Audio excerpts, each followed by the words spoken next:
anbiya'i wal mursalin wa ala alihi wa sahbihi ajmain. Segala puji syukur kita panjatkan kehadiran Allah Subhanahu wa taala atas limpahan rahmat dan nikmatnya. Kita dikumpulkan oleh Allah di kelas intensif Muslim, Be Inspiring Muslim. Pada malam hari ini, semoga ini salah satu usaha kita untuk senantiasa dekat dengannya dan mensyukuri nikmatnya. Saat ini pandemi masih menjadi trending topik ya di negara tercinta. Pandemi yang belum bisa diprediksi kapan akan berakhir menjadi kekhawatiran bagi kita semua, sehingga nikmat sehat menjadi prioritas. Sebagai seorang muslim, kita sepatutnya bersyukur dan berusaha untuk menjaga kesehatan diri kita. Salawat serta salam semoga selalu tercurahkan kepada baginda Nabi Muhammad SAW sebagai uswatun hasanah, suri tauladan yang baik, yang telah mengantarkan umat manusia dari zaman jahiliyah menuju jalan kebenaran. Semoga kita semua termasuk ke golongan umat yang mendapatkan syafaat di hari kiamat. Amin ya Rabbal Alamin. Sebelum memulai kelas pada hari ini, marilah kita buka dengan baca basmalah. Bismillahirrahmanirrahim. Sebelumnya, perkenalkan, saya Kiara Syahla dari SMK 2 Balikpapan dan tim dari YMC Al-Rahman sebagai pembawa acara malam hari ini. Perkenankan saya membacakan rundown acara.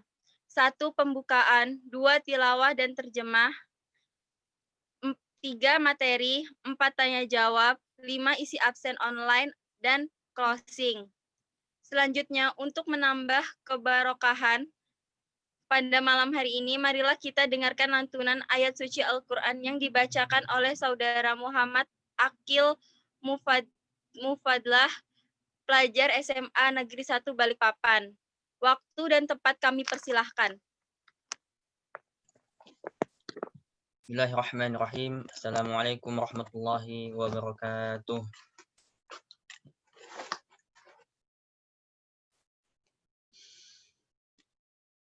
A'udzu billahi minasy syaithanir rajim. Bismillahirrahmanirrahim.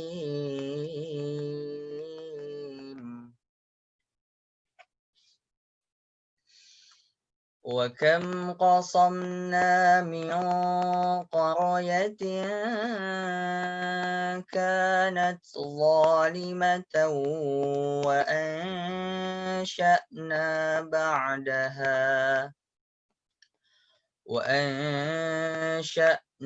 بعدها قوما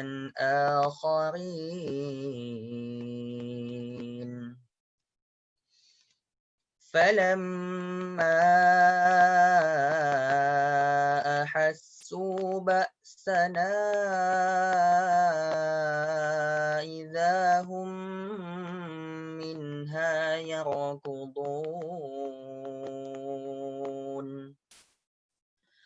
لا تركضوا وارجعوا إلى ما أترفتم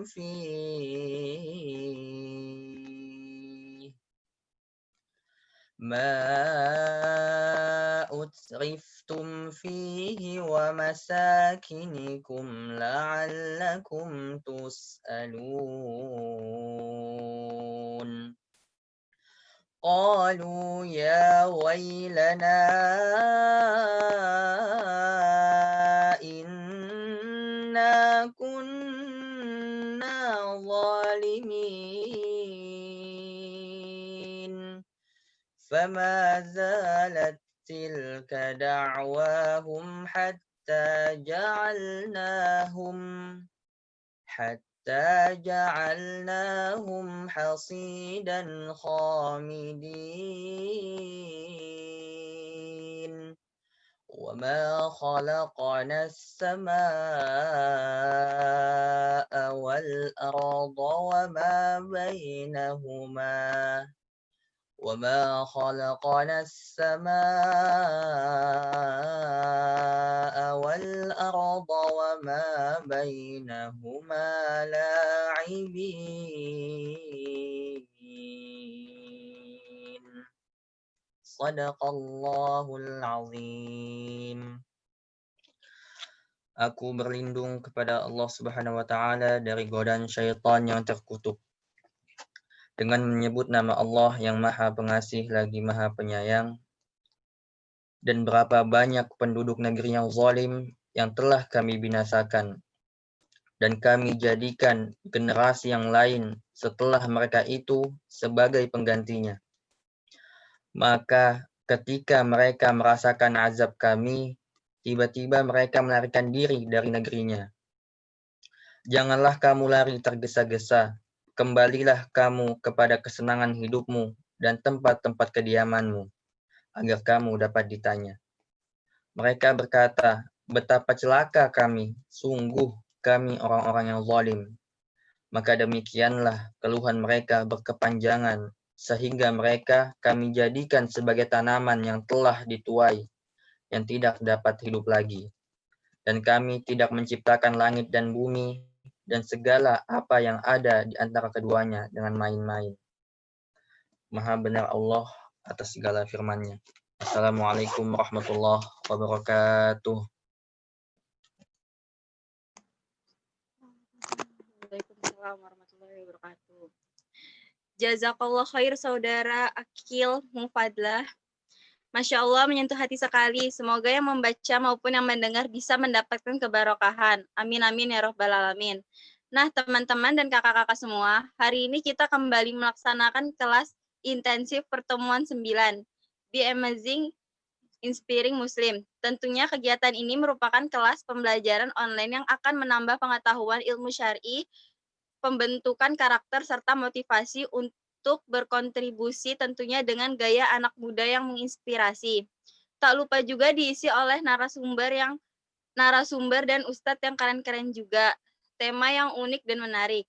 Selanjutnya saya akan membacakan prestasi yang sudah diraih oleh pemateri kita yaitu Kak Andi Jumardi.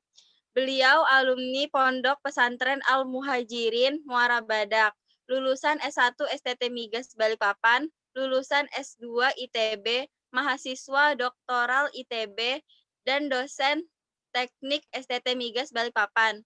Founder rumah virtual Jokro Aminoto.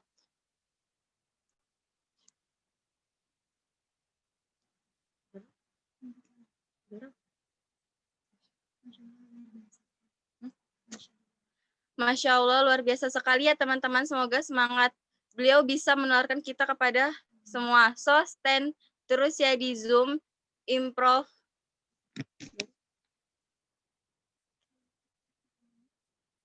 Oke, tepat malam ini materinya adalah Beloved Indonesia.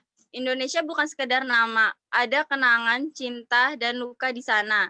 Ada tempat berpetualang dan tempat pulang. Ada saya dan kita semua yang mencoba memperbaiki dengan cara kita yang sederhana dan tak kenal lelah. Untuk penjelasan lebih detailnya, kita langsung saja simak materinya yang akan disampaikan oleh Kak Andi. Waktu dan tempat kami persilahkan. Terima kasih Kiara atas kesempatan dan waktu yang diberikan. Izinkan saya mengawali pertemuan kita pada malam hari ini di kelas online ini dengan salam. Assalamualaikum warahmatullahi wabarakatuh. Waalaikumsalam warahmatullahi wabarakatuh. Waalaikumsalam warahmatullahi Alhamdulillahilladzi hadana li hadza wa ma kunna linahtadiya laula an hadanallah. Asyhadu an la ilaha illallah wahdahu la syarika lah wa asyhadu anna Muhammadan abduhu wa rasuluh alladzi la nabiyya wa la rasula ba'dah. Allahumma salli wa sallim ala nabiyina Muhammadin wa ala alihi wa ashabihi wa tabi'in wa tabi'ut tabi'in wa man tabi'ahum bi ihsanin ila yaumiddin. Pertama-tama saya ingin mengajak kita semua yang ada di ruangan ini untuk bersyukur kepada Allah Subhanahu wa taala atas segala karunia yang Allah berikan kepada kita. Di antara kenikmatan yang begitu besar dan paling mahal harganya di tengah-tengah kita hari ini adalah nikmat sehat. Dan tentunya dengan kesehatan itu kita bisa bertemu, berkumpul, bertatap muka meskipun secara online ya di ruangan ini, di ruang virtual ini. Dan tentunya kita berharap apa yang kita lakukan pada malam hari ini mendapatkan keberkahan, mendapatkan ganjaran pahala bernilai ibadah di sisi Allah Subhanahu wa taala yang telah menambah berat amal kebaikan kita di yaumil akhir ya. Salawat dan taslim semoga senantiasa tercurah kepada baginda Nabi SAW beserta keluarga, sahabat, dan seluruh pengikut beliau. Dan semoga kita termasuk dalam pengikutnya yang istiqomah di atas sunnah-sunnah beliau. Dan kita tentunya juga berharap di yaumil akhir nanti kita termasuk dalam golongan yang mendapatkan syafaat beliau. Dan terlebih lagi Allah memperkenankan kita untuk berada dalam surganya Allah SWT bersama dengan manusia yang paling kita cintai di kolong langit ini, yaitu baginda Nabi SAW. Saya berterima kasih kepada teman-teman dari Muslim Intensive Class ya, yang mengundang saya pada malam hari ini. Terutamanya ini ada Kak Jun. Terima kasih atas undangan untuk berbagi dengan adik-adik sekalian pada malam hari ini. Ya, Be Amazing Inspiring Muslim. Saya izin untuk membagikan slide presentasi ya. Gitu ya, Kiara ya. Monggo Kang, monggo. Oke. Ini saya buat. Ini saya sampai berapa lama ya? Nanti saya kasihkan ngomong. 45 menit, Bang. 45 menit, oke. Semoga saya sempat menyampaikan ini. 45 menit udah selesai semua atau nanti dilanjutkan dengan diskusi? 45 menit untuk sesi materi, Bang. Oke, siap. Oke. Bismillah ya. Indonesia. Judulnya ini, My Beloved Indonesia. Ini saya ada foto-foto kemarin beberapa pekan yang lalu keliling beberapa tempat di Jawa Barat, tapi tetap menerapkan protokol kesehatan. Begitu indahnya ya Indonesia, Masya Allah. Bahkan saya pernah mendengar ada seorang teman gitu ya, teman dekat lah, bisa dibilang ustadz juga, sering konsultasi kepada beliau saat bercerita dengan teman-teman mahasiswanya di Timur Tengah gitu. Sudah bilang di Indonesia itu ada gunung yang berwarna hijau begitu karena penuh dengan tumbuh-tumbuhan gitu, tumbuhan ya, ada fauna di sana, flora fauna lengkap gitu dengan binatang-binatangnya. Terus orang-orang di teman-temannya itu agak tidak yakin gitu, tidak percaya, mana mungkin gitu ya ada gunung yang hijau seperti itu penuh dengan tumbuh-tumbuhan, karena memang mereka tidak pernah melihat itu. Dan itu tentunya bukan satu pemandangan yang aneh bagi kita di Indonesia. Bahkan seringkali kalau kita disuruh menggambar satu pemandangan yang terbayang oleh kita itu adalah gambaran-gambaran seperti itu, gunung, kemudian ada sungai-sungai mengalir. Kalau di Kalimantan syukurnya kita banyak juga ya gunung-gunung ya, tapi sudah diabadikan dalam nama-nama jalan ya, Gunung Sari, Gunung Pasir, dan seterusnya. Bahkan saya waktu melihat di Jawa begitu ya, terbayang begitu apa yang saya sering gambar waktu di saat TK dulu di SD itu, ada, memang itu real gitu ya. Backgroundnya gunung begitu, ada sawah yang terhampar luas, kemudian ada sungai mengalir di depannya. Saya pikir dulu kayaknya nggak mungkin deh. Ternyata kalau punya kesempatan jalan ya, terutama dari Jawa Barat mengarah ke Jawa Tengah sana, akan melihat pemandangan-pemandangan yang berulang kali kita akan tersegarkan dengan pemandangan-pemandangan itu, Masya Allah. Dan inilah Indonesia. Nah, apa yang akan saya jelaskan dalam kesempatan yang tidak panjang ini tentang Indonesia, tidak akan menggambarkan Indonesia secara menyeluruh karena begitu banyak Indonesia ini. Maksud saya membicarakan tentang Indonesia itu begitu banyak dan panjang materinya. Maka saya akan dalam kesempatan yang singkat ini akan sedikit berbagi tentang potensi Indonesia. Ya, kurang lebih seperti itulah. Satu bagian yang ada pada Indonesia. Nah, sebelum berbicara tentang potensi Indonesia itu lebih jauh, saya ingin kita berangkat pada satu definisi yang sama. Apa sih yang dimaksud dengan potensi? Karena nanti di ujung dari materi ini, saya ingin kita punya satu tekad, satu motivasi ya, yang tentunya inspirasi dari materi yang akan saya sampaikan ini, bahwa ini harus kita kelola, begitu ya. Bagaimana kita melihat satu potensi dan bagaimana sih harusnya menempatkan potensi itu kaitannya dengan diri kita, begitu ya. Dan tentunya potensi yang dimaksud di sini adalah potensi alam dari Indonesia. Nah, apa sih potensi itu? Saya mengambil dari Kamus Besar Bahasa Indonesia. Potensi itu adalah kemampuan yang mempunyai kemungkinan untuk dikembangkan. Sampai pada kata ini, kemungkinan untuk dikembangkan, maka dia hanya bersifat sesuatu yang sangat bergantung ya. Sangat bergantung maksudnya dia akan tinggal seperti itu saja jika dia tidak dikembangkan. Tetapi ketika dia dikelola dengan baik, dikembangkan dengan baik, dimanage dengan penuh tanggung jawab dan visi yang jauh ke depan, maka dia akan menjelma bertransformasi menjadi sebuah kekuatan, menjadi kesanggupan, menjadi sebuah daya begitu yang membuat atau bisa menghantarkan Indonesia ini, ketika kita mampu mengelola potensi Indonesia itu, menjadikan Indonesia sebagai sebuah kekuatan yang diperhitungkan tentunya oleh dunia. Dan itu potensi itu tidak dimiliki oleh semua negara atau semua wilayah begitu. Dan yang akan saya sampaikan di sini adalah bagaimana potensi yang ada di Indonesia yang tentunya itu nanti akan kembali kepada diri kita sebagai anak bangsa ini, apakah akan mentransformasikan potensi itu menjadi kekuatan yang mengantarkan Indonesia menjadi negara yang diperhitungkan oleh dunia. Ini sedikit resume tentang Indonesia. Nanti di berikutnya akan saya bahas beberapa hal, saya capture beberapa hal ya, nggak semuanya. Indonesia, negeri di mana kita dilahirkan. Tadi Kak Jun sempat sampaikan di awal ya. Kita tidak pernah memilih untuk dilahirkan di mana begitu, karena itu adalah bagian dari takdir yang kita tidak bisa rubah. Bahkan kita dilahirkan sebagai orang Indonesia itu adalah pilihan atau ketetapan dari Allah Subhanahu wa taala. Berbeda dengan keberislaman kita. Keberislaman kita itu adalah sebuah pilihan. Begitu ya. Kalau kita dilahirkan, kita kenapa tidak berada pada situasi memilih? Karena kita dilahirkan dan dikembangkan berada pada keluarga muslim, begitu ya. La ikraha fiddin, tidak ada paksaan dalam beragama. Maka sebenarnya keberagamaan itu adalah posisi atau situasi yang sifatnya memilih ya, kita menentukan begitu keberimanan itu. Tetapi sebagai seorang Indonesia adalah merupakan takdir dan ketetapan Allah Subhanahu wa taala, begitu ya. Nah, ada apa sih di Indonesia ini? Indonesia, bayangkan ya, ini ada beberapa data yang saya catat dari berbagai macam sumber yang sebenarnya udah cukup lama juga. Indonesia itu ada sekitar 1.331 suku. Itu berdasarkan data BPS 2010. Dan ini adalah suku yang diakui begitu ya keberadaannya.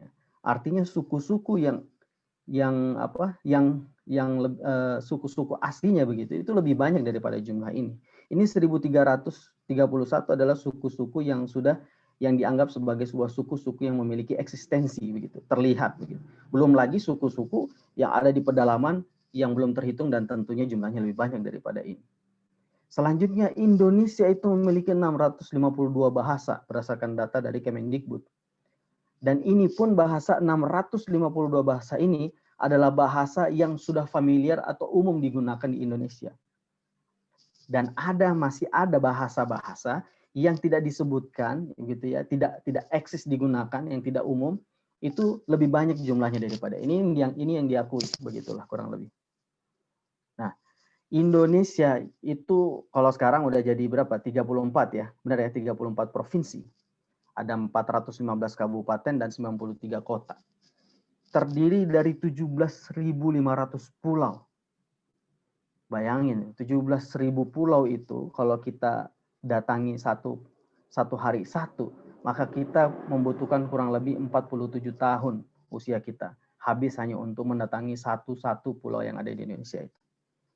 7.800 memiliki nama dan 6.000 baru 6.000 pulau yang berpenghuni. Artinya masih banyak lagi pulau-pulau itu yang tidak memiliki, yang belum diberikan nama gitu ya. Ini data 2004, mungkin sekarang ya adalah bertambah, katakan kalau misalnya setiap tahun namanya 1% ya paling belum sampai juga itu ya 17.000 nama-nama itu. Dan di Indonesia itu ada 8.000 spesies tumbuhan dan 2.215 spesies hewan. Ini data dari Kehutanan dan Perkebunan tahun 1999.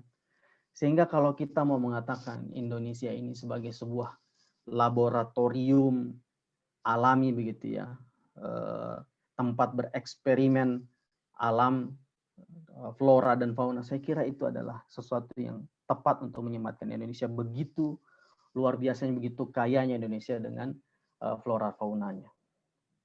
Belum lagi kita kalau berbicara tentang energi, hampir semua jenis energi yang ada di dunia, yang dibutuhkan oleh dunia itu ada di Indonesia. Bahkan saya pernah mendengar itu ada orang di Singapura sana itu berbicara dengan orang Indonesia, dia mengatakan Indonesia itu nggak butuh dengan dunia luar. Dunia luar itulah yang butuh dengan Indonesia. Bisa bayangkan adik-adik sekalian, dan kita menjadi satu bagian dari orang yang Allah takdirkan berada di Indonesia. Apakah ini sesuatu yang sekedar seperti itu saja begitu tanpa alasan? Tentunya tidak. Pasti semua yang Allah hadirkan, Allah buat, Allah create itu punya maksud dan tujuan. Dan semoga ini bisa menjadi satu penghantar renungan bagi kita. Kenapa kita berada di negeri ini? Sehingga saya sering menggambarkan ya, Indonesia itu seperti film yang air, bumi, api, udara. Zaman dulu semua negara hidup dalam perdamaian. Kemudian semua berubah saat negara api menyerang. Hanya Avatar, ketua dari keempat elemen yang dapat menghentikannya. Tapi saat dunia membutuhkannya, dia menghilang. Beratus tahun kemudian, aku dan kakakku menemukan avatar yang baru. Dengan elemen udaranya yang bernama Aang. Walau kemampuannya luar biasa, dia masih harus belajar sebelum bisa menolong siapapun. Tapi aku percaya, Aang dapat menyelamatkan dunia.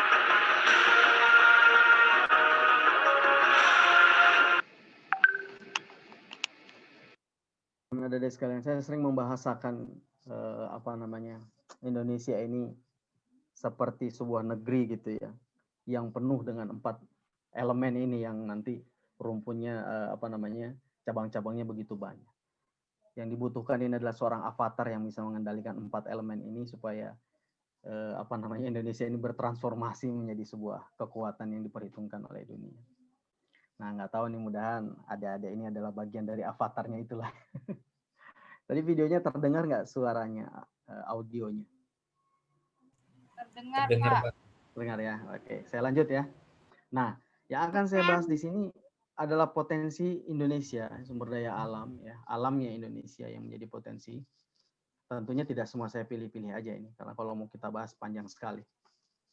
Nah, saya mulai dari luasan Indonesia ini ya, bentang daratannya. Jadi begitu luasnya Indonesia ini ya, untuk bisa mengelilingi Indonesia atau jalan lah dari ujung barat sampai ke ujung timur Indonesia itu tidak bisa ditempuh dalam sekali perjalanan. Maksud kami, dia tidak bisa tidak bisa dengan satu moda transportasi saja karena begitu panjangnya ya.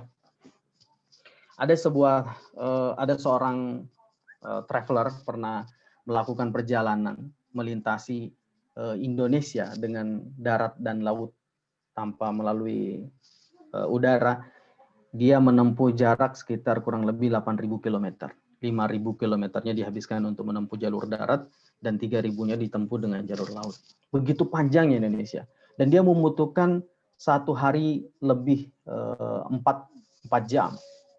Jadi 28 jam. Nggak bisa langsung tembus begitu ya dalam hitungan jam. Karena memang daerah-daerah tertentu itu aksesnya itu masih terbatas dan hanya bisa menggunakan transportasi laut dan seterusnya. Bandingkan kalau kita melakukan sebuah perjalanan begitu ya, dari satu negara di bagian Eropa Barat kemudian menuju ke Eropa Timur. Ya, di sini saya ngambil misalnya ada terjadi Piala Champion lah begitu. Manchester katakan begitulah, atau Birmingham City main ketemu dengan Dinamo Kiev, dia paling hanya melakukan perjalanan sekitar 5 jam. 6 jam kurang ya. Atau misalnya ke bagian tenggaranya kurang lebih 3 jam ke Istanbul misalnya. Manchester City atau Manchester United lagi main gitu dengan Fenerbahce misalnya atau Galatasaray gitulah. Dan itu sudah melintasi begitu banyak negara-negara Eropa. Dan di Indonesia itu tidak cukup dengan rentan waktu yang seperti itu untuk bisa mendatangi seluruh Indonesia. Seperti yang saya sebutkan tadi, paling kita hanya melintasi dan masih banyak pulau yang yang kita hanya bisa melihat dari jarak dari udara begitu ya. Dan tadi saya sampaikan juga 17.000 pulau, kalau kita hitung-hitung satu hari satu pulau kita datangi ya kita butuh 47 tahun. Inilah Indonesia. Nah, kemudian dari luas daratan Indonesia itu sekitar 1,9 juta kilometer persegi, itu 69% ya, hampir 70%-nya. Ya, kalau sekarang ya data ini saya ambil sekitar tahun 2015. 69%-nya itu adalah merupakan lautan. Hutan maksud saya, penuh dengan pepohonan. Nah, kalau dari luas daratan ini yang paling dari saya gradasikan gitu ya, dari yang paling luas di Kalimantan, kemudian Sumatera, Papua, Sulawesi dan Jawa. Kemudian sementara hutan ya, hutannya itu nanti yang paling tinggi Papua, Kalimantan, Sumatera, Sulawesi dan Maluku. Bayangin ya. Ini data ini tentunya nilai ini sangat berbeda dari 10, 5, 10 atau 20 atau berapa puluh tahun yang lalu karena seiring dengan waktu mengalami deforestasi ya. Adanya penggundulan hutan karena pembukaan lahan perkebunan, kebakaran hutan dan seterusnya. Bahkan potensi hutan ini membuat Indonesia itu berada pada satu transaksi karbon ya, karena negara-negara berkumpul di Paris menghasilkan satu kesepakatan ada sekitar 150 negara gitu ya yang kemudian menandatangani terkait dengan Paris Agreement gitu, di mana mereka mulai mengkhawatirkan terkait dengan pemanasan bumi yang seiring dengan waktu itu terus bertambah, sehingga mereka membayar kompensasi terhadap emisi yang mereka hasilkan itu dengan oksigen. Dan konsekuensinya adalah adanya pajak karbon yang itu nanti dibayarkan kepada negara-negara yang memelihara hutan mereka. Dan Indonesia itu mengajukan beberapa hutan terkait dengan hal itu. Jadi masuk pada transaksi atau jual beli karbon. Nah, teman-teman sekalian, ini dari hutan tidak diapa-apain saja itu, kita sudah mendapatkan keuntungan dari sana. Cuma masalahnya sekarang itu hutan-hutan yang didaftarkan oleh Indonesia itu mengalami kebakaran atau mengalami deforestasi. Jadi masalah juga ya. Nanti bisa teman-teman teman-teman sekalian bisa cari-cari informasi terkait dengan carbon tax. Itu satu potensi yang luar biasa. Kemudian gunung. Nah, gunung di Indonesia itu ada sekitar 240 gunung, ya, di mana jumlah gunung yang sebanyak ini, ya, yang terdapat di Indonesia menyebabkan atau membuat Indonesia itu memiliki gunung 13% dari total gunung yang ada di dunia. Bahkan 70 diantaranya adalah gunung-gunung yang aktif. Sehingga saya pernah membaca dalam referensi yang lain, bahkan Indonesia itu termasuk dalam 3 besar negara yang memiliki gunung aktif terbanyak di dunia. Bahkan paling banyak di Asia itu adalah negara di Asia yang paling banyak memiliki gunung aktif itu adalah di Indonesia. Jadi sebenarnya kalau mau riset tentang gunung, ya sebenarnya Indonesia lebih tepat begitu ya. Nah, apa sih manfaat dari keberadaan gunung ini? Ya, selain dia sebagai tempat wisata, gunung itu menyuburkan tanah untuk pertanian. Ya, ini sering kita pelajari biasa kenapa di tanah-tanah Jawa, tanah-tanah di daerah Jawa itu cenderung subur ya karena ada aktivitas Gunung Merapi yang mengalami erupsi, kemudian mengeluarkan beraktivitas ya, gunung-gunung aktif itu mengeluarkan mineral-mineral dari dalam perut bumi yang dia membuat tanah-tanah di sekitar itu menjadi subur. Ya, magma yang keluar membawa mineral logam, kemudian hujan orografis karena pergerakan awan yang terbawa oleh angin itu akan tertahan oleh gunung-gunung ini sehingga menyebabkan awan itu berhenti dan awan itu yang membawa air kemudian menurunkan hujannya. Ini disebut dengan hujan orografis sehingga gunung-gunung itu cenderung memiliki banyak cadangan air selama vegetasinya bisa dipertahankan di sekitar gunung itu ya. Makanya kalau dia diganggu keseimbangannya nanti terjadi longsor dan seterusnya, itu efek dari kerusakan yang dilakukan oleh manusia-manusia dan orang yang tidak bertanggung jawab lah, kurang lebih seperti itu. Selain dia juga sebagai destinasi, bahkan jadi tren sekarang ya semenjak peluncuran buku 5 cm itu semakin banyak orang ikut melakukan pendakian ke atas gunung melihat indahnya Indonesia dari ketinggian dan seterusnya. Nah, ada satu fakta yang menarik. Dalam satu kesempatan saya menghadiri presentasi dari seorang guru besar yang dia menghabiskan puluhan tahun untuk riset tentang kopi. Nah, saya bacakan dulu faktanya ya. Jadi kopi ini kan lagi ngetren ya, kopi sekarang ya. Kita biasa mengenal ada kopi Arabica dan ada kopi jenis Robusta ya, Arabica coffee. Nah, ternyata kualitas dari kopi jenis Arabica ini itu dia bagus ketika dia ditanam di ketinggian 1000 sampai 2100 meter di atas permukaan laut. Atau kita bisa bilang ya yang tumbuh di atas pegunungan lah begitu ya. Nah, tumbuh optimal pada kisaran 16 sampai dengan 20 derajat Celcius. Nah, dalam penyampaian oleh si profesor ini, waktu itu dia orasi ilmiah terkait dengan guru besarnya, dia kan mencari biji-biji kopi terbaik untuk dilakukan riset untuk menghasilkan aroma khas gitu dari kopi-kopi. Saat dia ingin mendapatkan kualitas terbaik itu di Indonesia, ternyata dia sangat sulit untuk mendapatkan kopi-kopi itu, biji-biji kopi itu. Bukan kebunnya tidak ada kebunnya.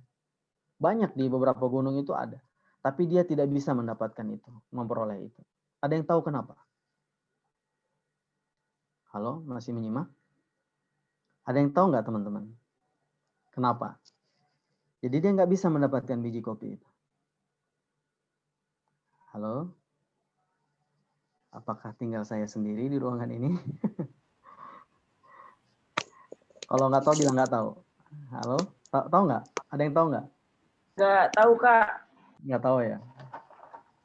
Jadi teman-teman, ternyata kebun-kebun kopi yang ada di atas gunung itu sudah dikontrak oleh orang-orang Eropa. Jadi sebelum dipanen itu, orang-orang Eropa itu datang ke Indonesia, kemudian dia bayar ke petani, kopi-kopi itu dia bayar, sehingga nanti begitu waktunya panen itu udah langsung dikirim ke Eropa. Bayangin. Bahkan kita di Indonesia sendiri sulit untuk mendapatkan biji kopi yang terbaik itu. Karena udah di booking ya, udah dipanjar gitu sama orang-orang Eropa. Itu di negeri kita, jadi yang kita minum sebenarnya kopi-kopi ya kelas kesekian lah. Walaupun yang berkualitas biasanya kita impor dan kita nggak tahu itu kadang kopi itu dari mana. Bisa jadi justru dari Indonesia. Nah itu teman-teman, gunung. Makanya ada yang sering kita dengar dulu sebuah falsafah ya, gemah ripah loh jinawi. Lempar tongkat jadi tanaman begitu ya. Begitu kaya suburnya negeri kita bangsa ini. Kapan-kapan jalan lah ya ke Jawa, lihat ini banyak gambar-gambar seperti ini. Selanjutnya saya ingin bicara tentang energi terbarukan. Tadi saya menyinggung tentang sebuah pertemuan negara-negara Eropa, pertemuan negara-negara dunia di sekitar 150 negara lebih berbicara tentang climate change, berbicara tentang perubahan iklim. Sehingga mereka kemudian membuat satu kesepakatan yang dikenal dengan Paris Agreement pada tahun 2015 itu. Di mana mereka mensepakati untuk mempertahankan suhu bumi ini tidak naik lebih dari 2 derajat Celcius per tahun. Jadi mereka mempertahankan suhu bumi berada pada range 1,5 sampai dengan 2 derajat Celcius per tahun. Konsekuensinya apa? Konsekuensinya adalah mengurangi konsumsi terhadap energi fosil. Nah, terus bagaimana dong? Kita kan masalahnya kebutuhan atau pola hidup masyarakat, pola hidup manusia, pertumbuhan ekonomi dan kemajuan teknologi itu sangat berbanding lurus dengan kebutuhan energi, betul kan? Bahkan sebuah negara maju itu diukur dari efisiensi penggunaan energi, dan itu biasanya dibandingkan antara pertumbuhan ekonomi terhadap antara konsumsi energi terhadap pertumbuhan ekonomi. Jadi konsumsi energi dibanding dengan PDB, GDP, Gross Domestic Product. Nah, salah satu jawabannya adalah pemanfaatan, pemaksimalan, pengoptimalan penggunaan energi baru dan terbarukan, renewable energy. Utamanya adalah energi yang terbarukan. Nah, energi terbarukan itu apa aja? Ada panas bumi, ya, ada penggunaan nanti bahan bakar nabati, biofuel, penggunaan energi angin, matahari, air, dan seterusnya. Dan saya ingin memberikan fakta teman-teman sekalian, ya. Indonesia itu punya semua potensi itu. Panas bumi, mikrohidro, ini panas bumi kapasitasnya 28,5 gigawatt, ya, potensinya bukan kapasitas. Mikrohidro 94,3 gigawatt, arus laut 17,9 gigawatt, ya. Bayu angin 60,6 gigawatt, surya 207,8 gigawatt. Nah, teman-teman sekalian, cuma apa yang terjadi dengan semua renewable energy ini? Pemanfaatannya baru sekitar ini. Panas bumi baru termanfaatkan 1,2%, mikrohidro 2,3%, arus laut bahkan belum termanfaatkan, ya. Bayu 0,02% dan seterusnya. Data dari 2014 Kementerian Energi Sumber Daya Mineral itu total pemanfaatan energi baru terbarukan kita itu baru sekitar 8%. Kalau sekarang udah 2 digit lah, berapa belas persen gitu.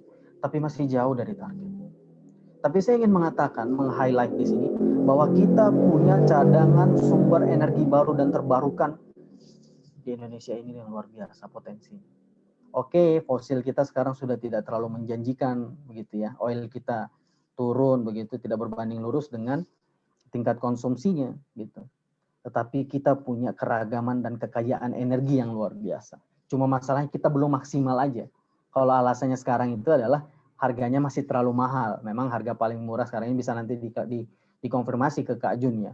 Biaya untuk menghasilkan watt termurah itu sekarang yang megang adalah batu bara gitu ya. Jadi masih sekitar berapa? 6 sen per watt ya 6 sen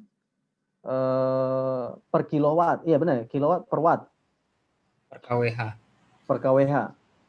Kilowatt hours. Gitu. Jadi masih terlalu murah begitu. Cuma masalahnya batu bara itu emisinya paling tinggi. Begitu ya. Nah, ini masih belum bersaing lah begitu. Saya bicara hanya sampai di batas potensi aja ya, nanti kita kalau bicara lebih jauh ini nanti beda ininya, beda diskursusnya. Kemudian lagi Indonesia ini ya, data yang saya catat ini dari yang dipublikasi dalam satu media di Amerika di Inggris, UK. Indonesia itu adalah negara kedua dengan garis pantai terpanjang di dunia setelah Kanada. 54.716 km. Dari sini saja kalau saya tanya kira-kira dengan garis pantai yang panjang itu potensi apa yang adik-adik bisa dapatkan dari situ? Ada yang tahu nggak? Ada yang mau jawab nggak? Tenaga angin. Oke, selain itu?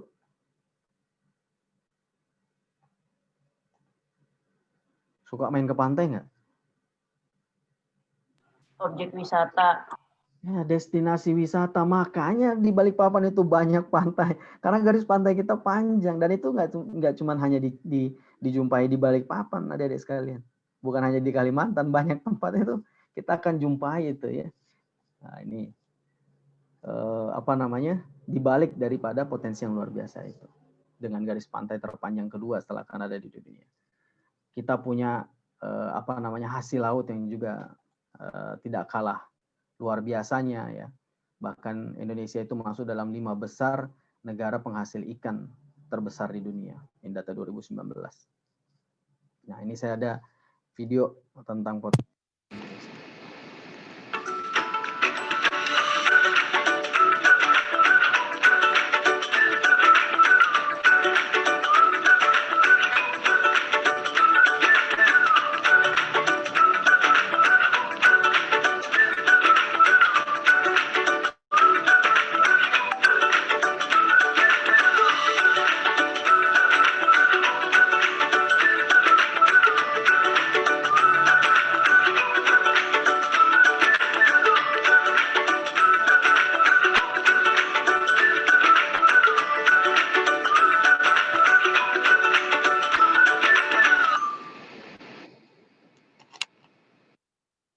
Disclaimer dulu ya, tadi saya minumnya pakai tangan kanan ya, karena efek mirror jadinya kiri. Ini kiri, ini kanan ya. Bukan iklan juga ya itu ya. Kemudian ini, ada lagi satu isu yang menarik. Bahwa Indonesia itu memiliki satu di antara, bukan satu, ada banyak terusan yang ada di Indonesia itu, strait ya, selat, yang menjadi jalur jalur keluar masuknya atau jalur lewatnya, begitulah kurang lebih mudahnya, kapal-kapal barang. Dan tahukah teman-teman sekalian ya, saya sih dapat informasi terbaru katanya sudah diberlakukan, tapi selama ini kapal-kapal barang itu ya, untuk memenuhi kebutuhan negara-negara yang ada di luar sana, dia harus melewati selat yang ada di Indonesia untuk mempersingkat perjalanan mereka. Tapi kita tidak mendapatkan keuntungan apapun dari mereka itu.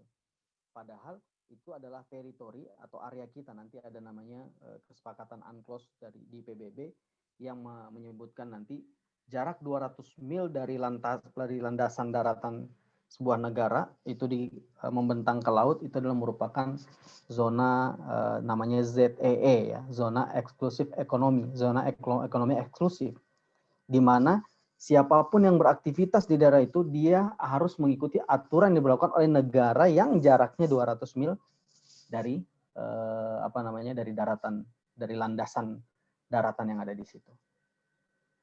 Nah, katakan misalnya Indonesia menerapkan pajak gitu berapa persen lah begitu. Harusnya kita mendapatkan keuntungan yang luar biasa dari sana. Ini bayangin nih.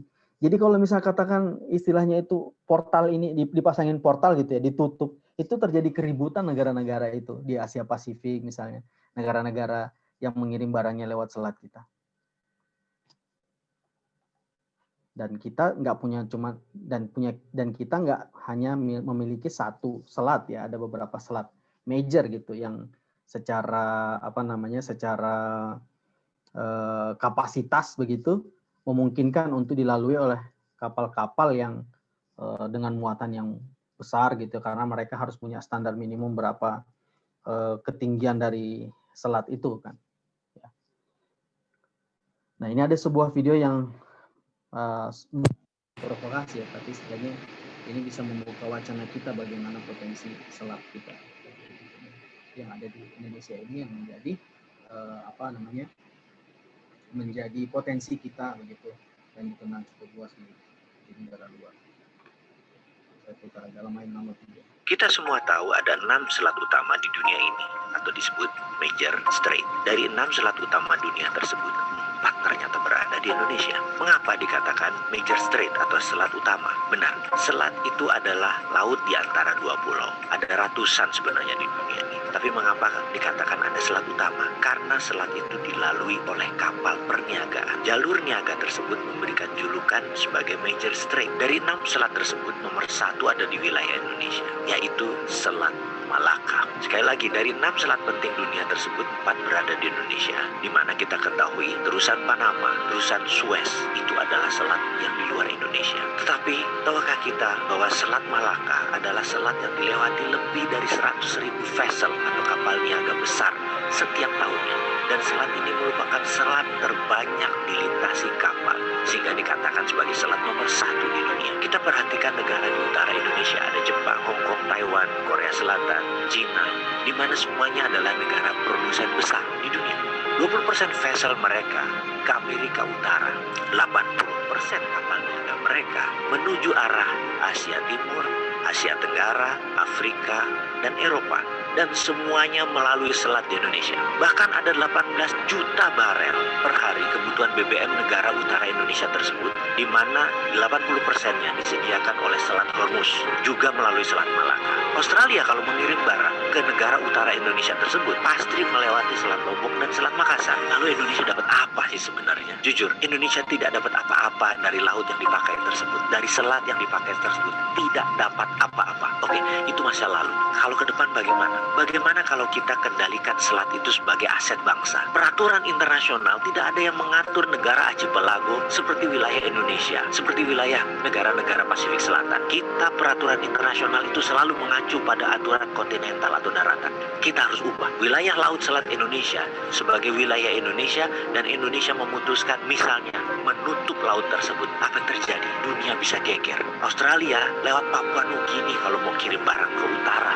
4 negara utara Indonesia, Cina, Jepang, Korea, Taiwan, muter lewat Papua Nugini. Tidak usah pakai Selat Malaka. Nggak bisa masuk lewat Natuna. Atau kalau mau ya melipir lewat sisi Thailand dan melipir lewat sisi Malaysia di Selat Malakanya. Pokoknya kalau mau melewati wilayah Indonesia, bayar asuransi senilai 1% dari nilai barang. Kita tahu barang yang lewat tersebut ada lebih dari 2 triliun dolar atau 2.000 bilion. Jadi kalau itu kita asuransikan atau kita pajakin versi kita dengan nama asuransi, kita mendapatkan lebih dari 250 triliun per tahun. Dan ini untuk devisa negara. Akankah negara adikuasa seperti Cina dan Amerika marah besar? Pasti. Beranikah kita melawan dan mempertahankan hak kita? Harus berani. Itu namanya revolusi.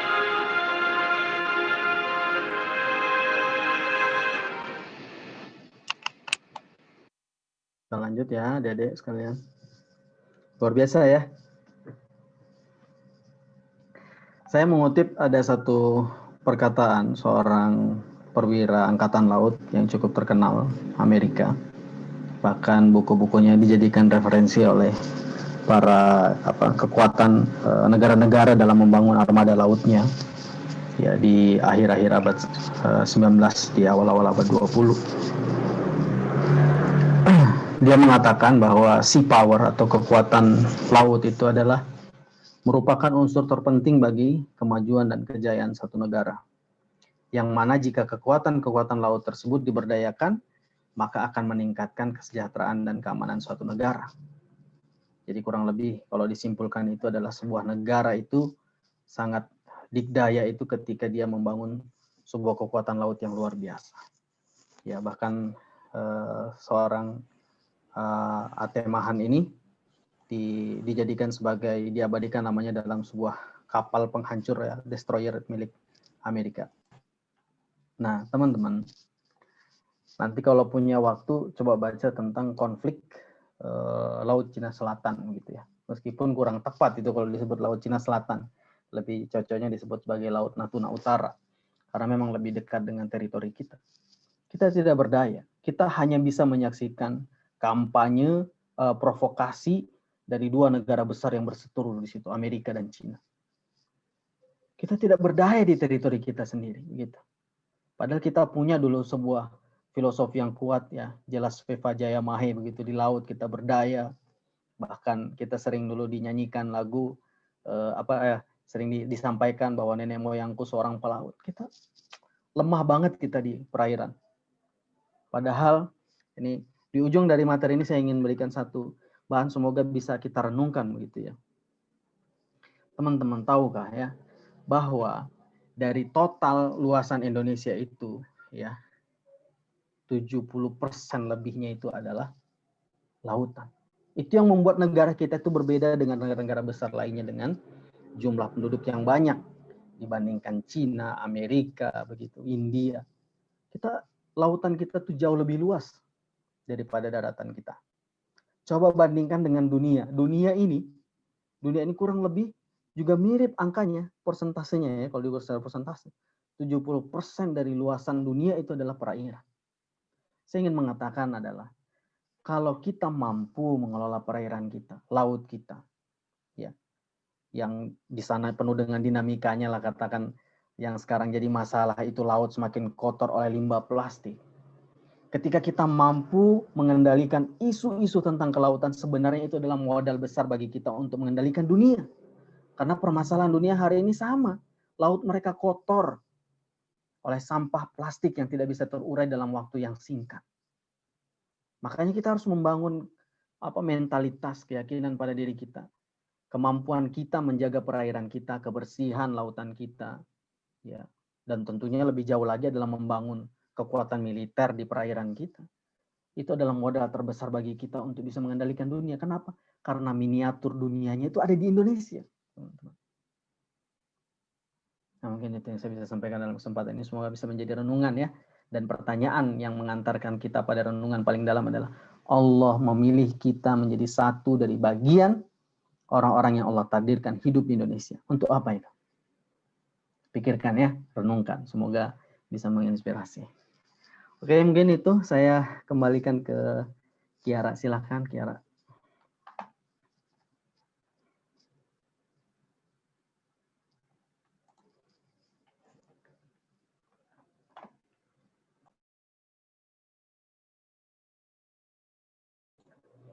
Halo, halo. Materinya udah Kiara. Alhamdulillah, jazakallah khair Kak Andi, yang semoga apa yang kita dapatkan dari Kak Andi kita bisa pahami dengan sesama, lalu kita terapkan dalam kehidupan sehari-hari. Selanjutnya kita akan masuk pada sesi tanya jawab. Yang ingin bertanya silahkan klik raise hand atau chat via Zoom.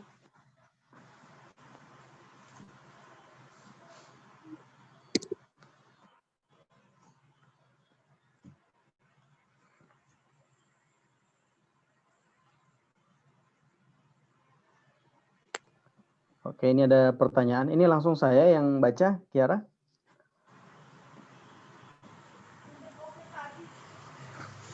Ini waktunya 15 menit lagi. Itu Dari di pemaparan tadi yang bisa disimpulkan betapa kayanya Indonesia, tapi mengapa rasa kita kurang bisa merasakan kekayaan negeri sendiri. Malah banyak orang asing yang mengelola sumber alam kita. Apa kira-kira masalahnya? Apa karena kurang SDM di negeri kita? Oke. Jadi tadi kembali, makanya tadi di awal saya menyampaikan tentang definisi dari potensi ya. Potensi itu ya kita bisa bilang karunia lah, itu memang Allah yang hadirkan itu. Allah yang, kita kan nggak pernah mendesain, nggak ada orang Indonesia yang mendesain punya bentangan garis pantai sepanjang itu, punya banyak gunung sampai 13% dari total atau jumlah gunung yang ada di dunia ada di Indonesia. Itu bukan kita kan, itu bagian dari karunia Allah SWT. Nah, ketika potensi itu tidak bisa dikelola dengan baik, di-manage dengan baik dan seterusnya, maka dia hanya tinggal akan menjadi seperti itu begitu. Atau justru malah kita jika tidak bisa berdaya untuk mengelola itu, pasti akan diambil oleh orang lain karena sederhananya begitu ya, orang melihat ada potensi di sana terus tidak dikelola ya pasti dia akan melakukan berbagai macam cara. Jadi kalau ditanya ini begitu kayanya Indonesia kemudian tetapi kita kemudian tidak merasakan itu, ya sudah pasti jawabannya ada pada kesalahan dalam pengelolaan. Cuma saya tidak ingin, Kak Andi tidak ingin membuat satu narasi yang istilahnya kita mempeributkan dengan saling menyalahkan ya. Tapi maksud saya adik-adik sekalian ini yang mendapatkan materi ini, yuk sama-sama mempersiapkan diri untuk mengelola bangsa ini. Begitu. Kita berhenti dari perdebatan, berhenti untuk keributan gitu ya, perdebatan di media sosial dan sebagainya. Lebih baik mempersiapkan diri, menambah kapasitas gitu ya, kapabilitas untuk menjadi pemimpin di masa yang akan datang. Apalagi kita sekarang berada pada satu kondisi ya, secara demografi itu ya, yang jumlah usia produktifnya itu jauh lebih banyak, bahkan sampai 70%. Artinya adalah adik-adik sekarang ini akan menjadi pemimpin Indonesia di masa yang akan datang. Karena jumlahnya lebih dominan. Begitu. Nah, lebih baik sekarang fokus kepada kapasitas, kapabilitas, mempersiapkan diri, siapkan pikiran dan hatinya, begitu, biar mengelola Indonesia ini bukan cuma hanya kreativitas, tetapi punya ruh. Karena dia punya spirit, punya tanggung jawab bahwa apa yang mereka lakukan itu, apa yang dia lakukan itu akan dipertanggungjawabkan di hadapan Allah Subhanahu wa taala dan menjadi alat bagi dia untuk mendekatkan diri kepada Allah Subhanahu wa taala. Sehingga nanti ketika ditanya, kamu dilahirkan di Indonesia sebagai seorang muslim, apa yang sudah kamu lakukan bagi negerimu? Apa yang sudah kamu lakukan terhadap umatmu? Apa yang sudah kamu lakukan terhadap bangsamu? Kita punya jawabannya Allah. Saya sudah belajar serius, mempersiapkan diri saya untuk menjadi pemimpin, untuk menjadi orang yang berkontribusi terhadap bangsa ini. Nanti kalau kita jawabnya, ya Allah saya ribut menyerang begini, hanya berdebat begitu tanpa melakukan solusi, ini bukan solusi namanya. Gitulah ya. Jadi Kak Andi nggak ingin mengeksplor permasalahannya, tetapi lebih fokus baiknya apa yang harus kita lakukan di masa yang akan datang. Kita tahu potensi itu, maka persiapkan diri kita, layakkan gitu, pantaskan diri kita untuk bisa mengelola itu. Insya Allah nanti kalau akan bertemu itu ya antara usaha dengan takdirnya itu nanti akan bertemu. Gitu ya. Yang penting kita fokus berdoa kepada Allah Subhanahu wa taala dan serius dan menjadikan setiap amal yang kita lakukan itu semata-mata adalah mengharapkan keridhaan Allah Subhanahu wa taala. Itu yang paling penting. Kalau kecil suaranya di saya aja atau semuanya? Suara saya besar-besar aja. Terus sudah nggak ada lagi. Udah? Ini masih ada 5 menit. Apakah ada yang ingin bertanya lagi? Ya, silakan. Ada yang bertanya lagi nggak? Saya Bang, tanya Bang. Wah ini sulit ini kayaknya pertanyaannya nih. Silakan Kak Jun. Tolong mudah aja lah Bang. Ya, bismillah. Tadi cukup luas sekali ya yang dipaparkan oleh Bang Andi Jumardi tentang Indonesia, dan itu masih bagian kecil dari Indonesia yang begitu banyak yang perlu kita ketahui. Masih bagian kecil, betul sekali. Ya, jadi dengan banyaknya potensi yang ada di Indonesia ini, keragamannya itu menjadi potensi yang sangat luar biasa. Cuman dari keragaman ini biasanya yang menjadi pendamping atau teman dekat dari keberagaman itu adalah gesekan-gesekan. Itu pasti ya, seperti koin ya. Dua mata sisi koin itu. Ketika ada kebaikan, di sebelahnya ada keburukan. Nah, kalau Indonesia ini saya lihat keberagaman ini potensi yang sangat luar biasa, tapi di sisi lain, di sisi mata koin yang lain adalah potensi gesekan dan potensi perpecahan itu juga bakalan besar sekali. Nah, pertanyaannya gimana Bang ya untuk menjadikan anak muda ini punya kesatuan hati untuk membangun Indonesianya Bang, dengan sesuatu yang amat beragam sekali di Indonesia. Oke, menarik ya. Ini terlewat oleh saya tadi menyampaikan di awal itu di slide yang tentang Indonesia, bahwa kita punya keberagaman suku, itu betul sekali. Bayangin aja ada 17.000 pulau, ada ribuan suku, bahasa, kemudian ada bahasa-bahasa yang digunakan. Bahkan kita pun paling punya koleksi bahasa daerah yang kita tahu paling berapa aja kan. Yang jadi masalah kalau bahasa daerah suku kita sendiri pun juga nggak tahu, itu juga jadi masalah. Tapi sebenarnya saya ingin menegaskan ya, sedikit mungkin bukan membantah ya, memberikan satu analisis bahwa kita ini sudah dipersatukan dalam sebuah negara yang namanya Negara Kesatuan Republik Indonesia. Jadi sebenarnya kita tuh udah selesai dengan masalah suku. Kalaupun ada itu paling provokasi-provokasi yang mengarah pada situasi atau kondisi tertentu lah begitu. Kita sudah selesai sebenarnya tentang masalah suku ini. Baru akhir-akhir ini aja kan seolah-olah kita ini menjadi mengkristal lagi perpecahan itu. Berbeda, coba bandingkan dengan beberapa negara di Timur Tengah yang mereka itu terkait dengan ras itu. Jangankan di Timur Tengah, bahkan di Amerika kemarin kita sempat mengikuti kan, itu terjadi keributan karena terjadi lagi gesekan antara ras. Di Indonesia itu udah clear kawan-kawan sekalian. Bahkan dalam keberagaman keberagaman sekalipun kita udah beres. Ada Bhinneka Tunggal Ika. hari akhir-akhir ini jadi seperti meruncing menajam ini karena situasi politik yang membawa kita menyeret-nyeret kita itu berada pada situasi yang seolah-olah dibenturkan, padahal kita udah sekian tahun bertahan dalam kesatuan Republik Indonesia. Kalau dibilang punya potensi, tapi kita udah selesai sebenarnya dengan masalah persatuan itu. Dan harusnya keberagaman itu, persatuan yang kita kumandangkan di Indonesia itu harusnya menjadi modal besar bagi kita untuk menyatukan dunia. Kenapa? Karena kita sudah punya pengalaman menyatukan ribuan suku bangsa. Begitu. Nah, terus bagaimana dengan anak-anak muda supaya punya semangat persatuan ini?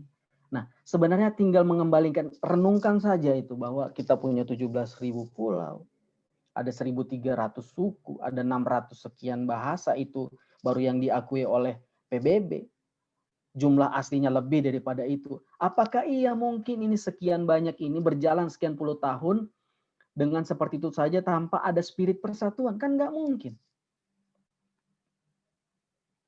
Jadi saya ingin mengatakan jangan terbawa dengan arus pergesekan yang sekarang diperuncing oleh situasi politik akhir-akhir ini. Mentalitas tentang keberagaman Indonesia itu harus menjadi mentalitas anak muda untuk bisa memimpin bangsa ini. Bayangkan. Kalau kita tidak punya mental persatuan, apakah mungkin bisa memimpin negeri ini? Nggak mungkin. Yang bisa memimpin negeri ini dengan keberagaman itu adalah mereka-mereka yang punya mentalitas persatuan. Punya mentalitas, punya spirit untuk menyatukan, bukan memecah belah. Sekali lagi ya, ini seperti kontradiksi dengan apa yang kita hari ini dapat di media. Padahal aslinya negara kita ini sudah sangat bersatu padu, begitulah. Kita kekeluargaan, gotong royong, dan seterusnya di sosial masyarakat kita. Dan sebenarnya saya ingin memberikan satu kata kunci ya. Saya ingin bertanya, berapa sih jumlah masyarakat Muslim yang ada di Indonesia ini? 80% gitu ya, 80-80%. Itu majority atau minority? Itu mayoritas atau minoritas? Mayoritas. Mayoritas. Artinya kalau Indonesia ini terus seperti ini, seperti sibuk dengan dirinya, gontok-gontokan begitu ya, kelahi, cakar-cakaran gitu misalnya, yang dirugikan tuh siapa? Adik-adik. Halo? Yang dirugikan siapa? Yang dirugikan adalah yang mayoritas. Siapa itu? Muslim. Maka dari itu renungkan ini gitu loh. Ini memang sengaja dibuat ada sebuah desain begitu supaya kita tidak concern dengan potensi yang luar biasa itu tadi. Bayangkan kalau setiap kita itu fokus pada potensi itu, betapa besarnya negara ini, betapa kuatnya negara ini. Negara-negara luar kenapa PDB-nya udah mandek seperti itu saja, karena mereka tidak punya stok, tidak punya resources, tidak punya tidak punya sumber daya alam. Lah kita baru berapa persen yang terberdayakan sumber daya alam kita? Makanya persiapkan dari sana. Kapasitas, kapabilitasnya dipersiapkan, apalagi di Kaltim. Nanti kapan-kapan Kandi ingin sharing bagaimana sumber daya Kaltim yang luar biasa. Ya bahkan Kaltim itu termasuk daerah energi begitu ya. Daerah atau kawasan itu regional yang penuh dengan sumber daya energi yang luar biasa. Belum termaksimalkan. Dilewati oleh kita berada pada garis khatulistiwa dengan tingkat panas yang luar biasa. Harusnya solar PV itu di mana-mana di Kaltim. Udah kita nggak perlu bayar lagi sebenarnya, cuma perlu membayar pemeliharaan baterai aja. Harusnya begitu. Tapi coba lihat sekarang landscape-nya kita itu masih konsumsi minyaknya itu masih 60%, 64%. Harusnya kita udah bicara soal itu, bagaimana transformasi tentang energi dan seterusnya, harus begitu. Dan harusnya lebih banyak lagi kendaraan-kendaraan listrik, tidak lagi kendaraan-kendaraan yang mengkonsumsikan bahan bakar minyak, begitulah kurang lebih. Semoga ini bisa menjawab dari pertanyaan kalian.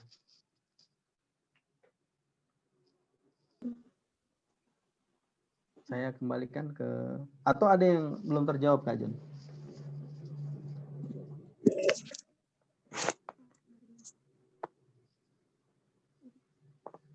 Wah, luar biasa. Anak muda harus punya mental yang kuat. Jangan sibuk dengan gesekan politik yang terjadi di negeri kita. Fokus untuk kapasitas diri dan kapabilitas. Semoga ilmu ini menambah wawasan kita akan negeri kita tercinta ini. Alhamdulillah kita udah di penghujung acara. Mungkin dari Kak Junaidi selaku founder Inspira Muda atau Kak Iwan selaku direktur Inspira Muda ada yang ingin disampaikan? Ya, baik. Seperti biasa sebelum kita tutup agenda pada malam hari ini, kita akan kuis dulu ya. Mengikuti game kuis yang insya Allah ada satu hadiah untuk satu orang pemenang, yaitu kuota data bagi teman-teman yang bisa menjawab pertanyaan-pertanyaan kuisnya. Untuk link kuisnya akan saya bagikan sebentar. Bagi teman-teman yang ada di MIC, silakan bisa cek di grup WA-nya ya. Ada link yang bisa dimasukkan di situ. Kemudian di room chat juga nih saya kirimkan linknya. Silakan teman-teman bisa masuk di link tersebut.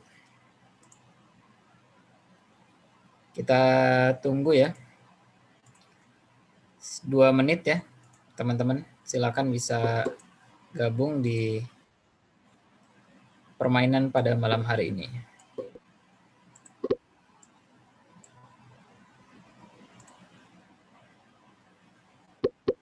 Ya, sudah ada 9, 10 partisipan dalam games pada malam hari ini. Kita kasih waktu 1 menit ya bagi teman-teman yang mau ikut bergabung. Untuk pemateri juga bolehlah ikut bergabung. Tapi nanti kalau menang, hadiahnya untuk peserta ya. Ininya di mana? Linknya di mana, Kak Jun? Ada di room chat. Chat.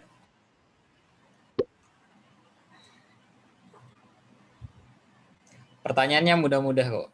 Ada 10 pertanyaan. Boleh sambil gabung ikut seru-seruan ya bersama anak-anak muda di sini.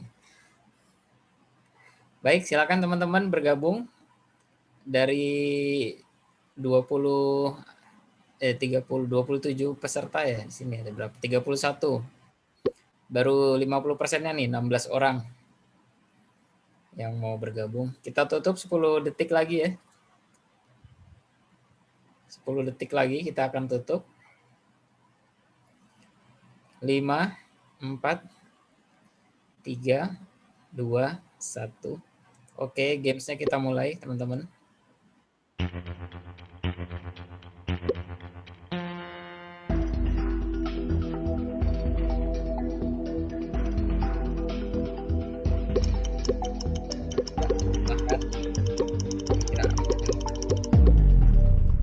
Itu habis.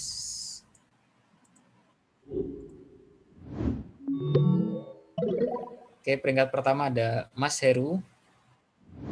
Jawabannya adalah buku ya. Jadi yang bentuknya kotak bisa bercerita itu adalah buku.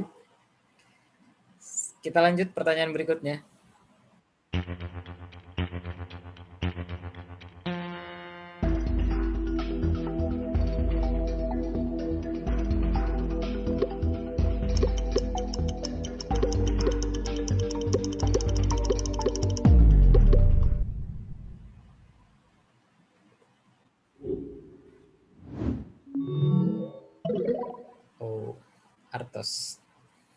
Santoso ya.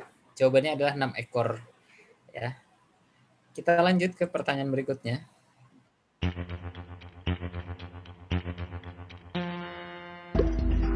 Kopi terbaik di Indonesia adalah kopi.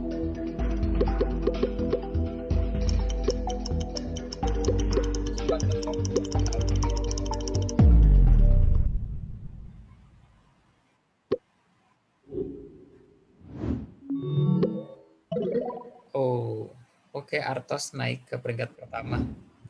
Kopi dari Gayo Aceh ya, itu adalah kopi terbaik Indonesia. Harganya bisa sampai 200-300 ribu untuk satu cangkir ya. Lanjut.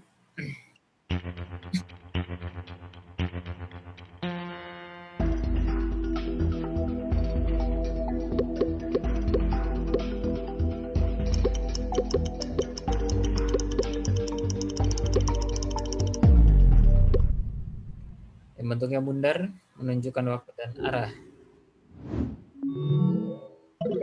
Oke, kejar-kejaran ini ya. Mbak Afifah di peringkat pertama. Jawabannya adalah matahari ya. matahari. Oke. Lanjut.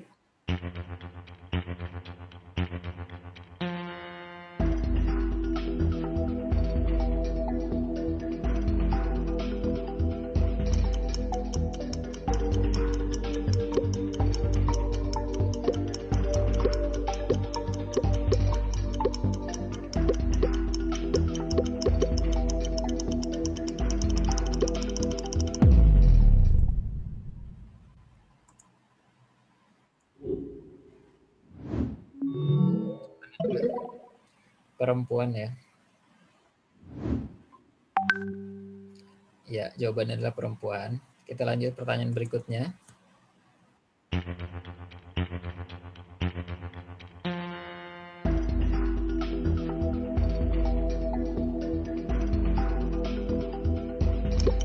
Berapa jumlah domba tingkat bertingkat sekarang? Ya, waktunya cuma 10 detik untuk menjawab.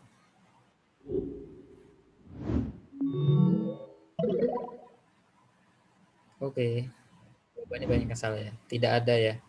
Jadi tidak ada domba yang ada di kabin ya. Adanya di belakang. Lanjut.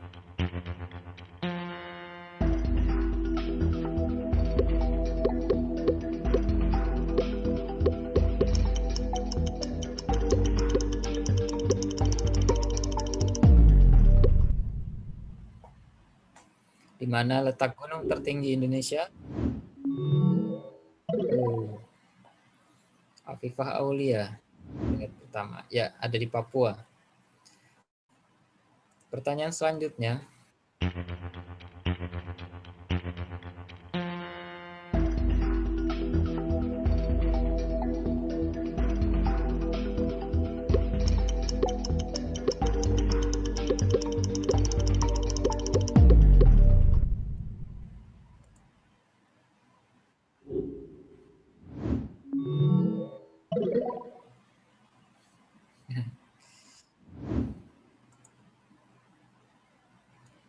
Oke.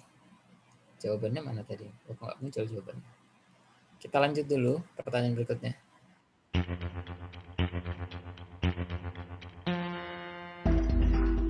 Di atas pohon kalau turun yang duluan apanya?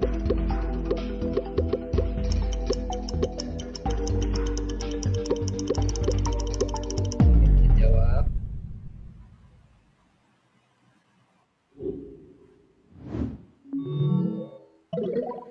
Ya. Yang mengejar, yang turun duluan adalah niatnya ya. Selanjutnya.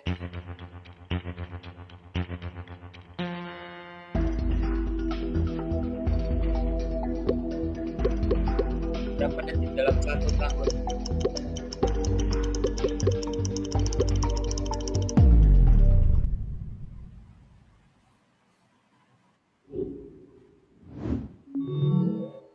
Oh, menyusul lagi Artos. Oke, pertanyaan terakhir tadi ya, jadi sudah habis. Kita lihat siapakah pemenang di sesi games ini, teman-teman. Kita beri aplaus kepada Mbak Afifah Aulia ya. Selamat kepada Mbak Afifah Aulia. Nanti akan mendapatkan kuota internet dari panitia. Silakan nanti mencantumkan nomor handphone di room chat atau di grup MIC ya di WhatsApp.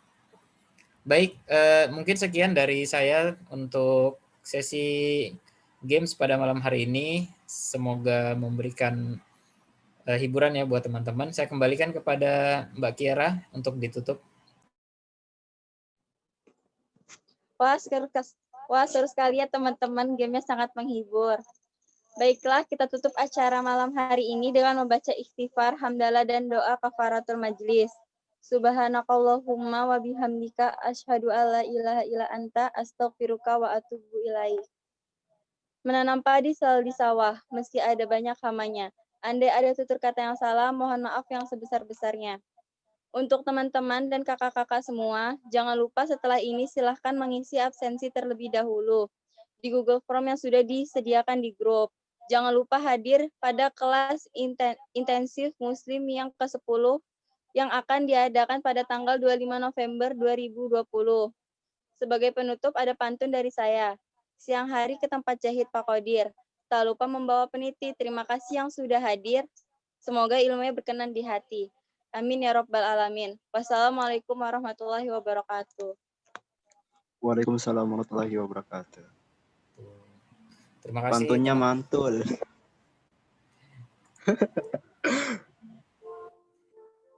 Terima kasih teman-teman semua yang sudah hadir. Silakan bisa meninggalkan ruangan.